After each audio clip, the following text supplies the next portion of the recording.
Nepal is a country of contrasts and extremes, a place where you'll find 8 of the world's highest summits and village life that hasn't changed in centuries. The dramatic mountains of Tibet and China on one border, the plains of northern India on the other. Here too you'll find a myriad of wildlife and a diversity of culture and religion. Economically, Nepal is one of the poorest nations on earth, and yet this small country has an abundance of treasures. This is Kathmandu, one of the most exotic and culturally diverse cities in the world. Whatever way you look at it, Nepal will dazzle your senses. As you look around you here at the many faces of Nepal, you begin to realize that this is a country that's flourished at the crossroads between China and India. You'll find a range of experiences as diverse as the vendors on display here. Hello, Raj. Now how much for this one? 450.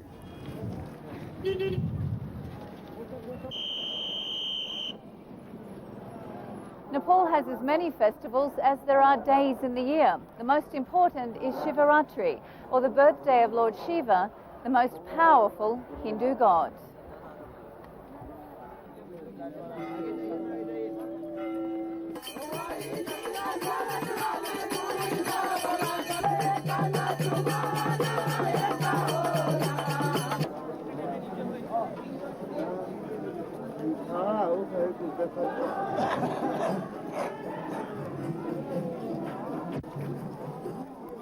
Kathmandu is home to Pashupatinath Temple on the shore of the holy Bagmati River, and once a year it hosts one of the most magnificent festivals to be celebrated by Hindus. This temple is believed to date back to before 400 AD. Every March on Mahashivaratri, or the great night of Lord Shiva, tens of thousands of devotees and pilgrims converge from all over the kingdom as well as from India. Lord Shiva is regarded as the master of all living creatures. Pilgrims and holy men spend the night lighting sacred fires, singing praises of Lord Shiva and keeping a vigil to welcome the descent of the deity. Early next morning, the faithful take a sacred dip in the Bagmati River to purify their bodies and souls. Then they fetch holy water in their cupped palms to offer to the symbol of Lord Shiva enshrined in the innermost sanctum of the temple. Pashupatinath is considered to be a very, very important Lord Shiva temple. Even though it's outside India, all Indians have a firm belief that it's one of the pilgrim centers which must be visited by them. In Nepal, we think that Shiva is the god for destroyer, and when his third eye can be opened, all the universe can be destroyed. That's why the peoples are very afraid. That's why the peoples come to this temple and offer the flowers, milk, butter, honey and sugar to the god Shiva. If you visit Nepal around November, you might also have the chance to witness Tiha, sometimes known as the Brothers' Ceremony.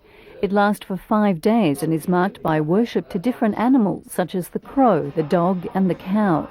The most important day is Lakshmi Puja, where the goddess of wealth, Lakshmi, is worshipped at every household, and hundreds of lamps are lit for her welcome.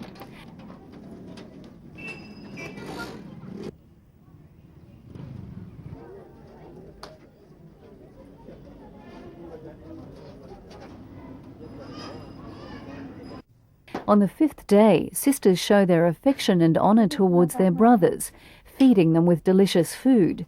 The rituals include the breaking of a walnut, putting on garlands and encircling their brothers in rings of mustard oil to ensure a long life and to protect them from Yama, Lord of the Netherworld.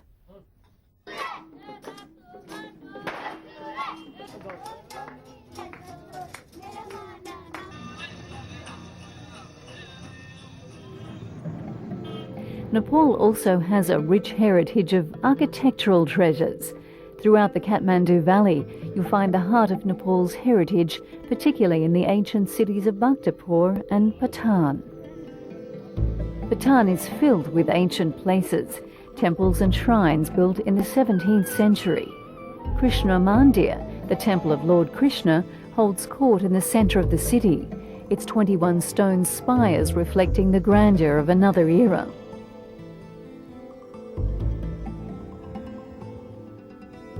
I then made my way to Swayambhu Stupa, which towers over the Kathmandu Valley on its western side.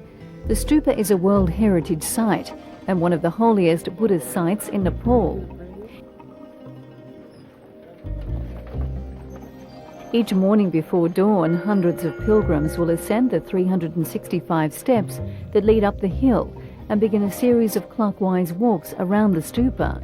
Hindus and Buddhists alike venture here for good luck.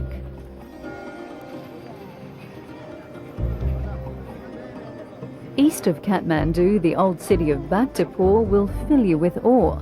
It was here that much of the movie The Little Buddha was filmed, and it's not difficult to see why this place has inspired countless other directors.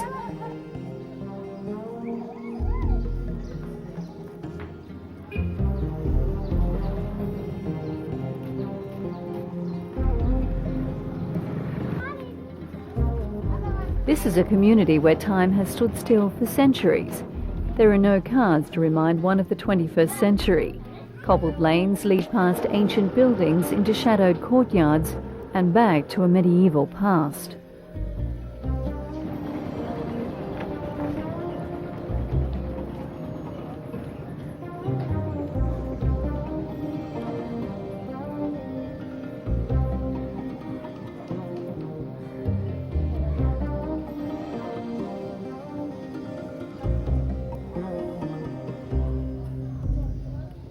Bhaktapur was founded in the 12th century, but in many ways life has changed very little here. In fact, you'll still find local people dressed in the traditional Newari costumes, like their grandparents and their grandparents before them.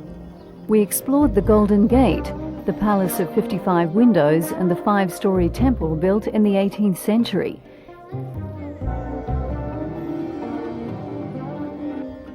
This is also a city renowned for its pottery and weaving.